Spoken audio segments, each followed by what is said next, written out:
Telugu taste బడ్స్కి స్వాగతం. ఈరోజు మనం ప్రాన్స్ కర్రీ ఎలా చేసుకోవాలో నేర్చుకుందాం. దానికి ఫస్ట్ కొన్ని ప్రాన్స్ క్లీన్ చేసి తీసుకోండి. దాంట్లో కొంచెం పసుపు వేసుకోండి, కొంచెం సాల్ట్ కూడా వేసుకోండి, కొంచెం కారం వేసుకోండి, కొంచెం అల్లం వెల్లుల్లి పేస్ట్ యాడ్ చేసుకోవాలి. ఇప్పుడు దీన్ని బాగా కలుపుకోవాలి. ఇలా కలుపుకున్న తర్వాత ఒక 10 నిమిషాలు పక్కన పెట్టుకోండి. తర్వాత ప్యాన్ తీసుకొని అందులో కొంచెం ఆయిల్ యాడ్ చేసుకోండి. ఆయిల్ కొంచెం వేడెక్కిన తర్వాత మనం మ్యారినేట్ చేసి పెట్టుకున్న ప్రాన్స్ వేసుకోవాలి. వీటిని బాగా ఫ్రై చేసుకోవాలి. చూస్తున్నారు కదా, బాగా రంగు మారాయి, ప్రాన్స్ అంతా బాగా కుక్ అయిపోయాయి. ఇప్పుడు దీంట్లో కట్ చేసి పెట్టుకున్న ఆనియన్స్ యాడ్ చేసుకోండి.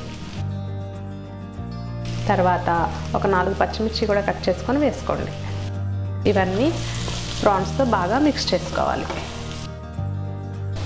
తర్వాత కొంచెం కరివేపాకు వేసుకోండి. ఇలా తుంచి వేసుకుంటే టేస్ట్ చాలా బాగుంటుంది. ఇదంతా బాగా కలుపుకొని మూత పెట్టి ఒక 5 నిమిషాలు కుక్ చేసుకోవాలి. 5 నిమిషాల తర్వాత చూసారు కదా, ఆనియన్స్ అంతా బాగా కుక్ అయిపోయాయి. ఇప్పుడు దీంట్లో ఒక 4 టమాటాలు కట్ చేసుకొని వేసుకోవాలి. టమాటా ముక్కల్ని బాగా కలుపుకోవాలి. తర్వాత ఇంకో టేబుల్ స్పూన్ కారం యాడ్ చేయండి. ఎక్కువ స్పైసీ కావాలనుకున్న వాళ్ళు ఇంకొంచెం ఎక్కువ వేసుకోవచ్చు. తర్వాత ఒక టేబుల్ స్పూన్ ధనియాల పొడి వేసుకోవాలి. కొంచెం గరం మసాలా వేసుకోండి. ఇవన్నీ బాగా కలుపుకోండి. గ్రేవీ తక్కువ కావాలనుకున్న వాళ్ళు దీన్ని ఇలాగే ఇంకో 5 మినిట్స్ కుక్ చేసుకోండి. అలా కాకుండా కొంచెం నీళ్ళు కూడా యాడ్ చేసుకోవచ్చు.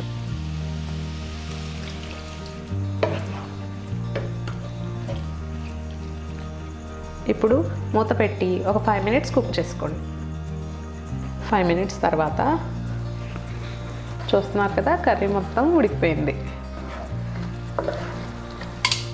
ఒకసారి జస్ట్ టేస్ట్ చూడండి. కొంచెం సాల్ట్ వేసుకోవాలి. దాన్ని కూడా బాగా కలుపుకున్న తర్వాత కొరియాండర్ని యాడ్ చేసుకోండి.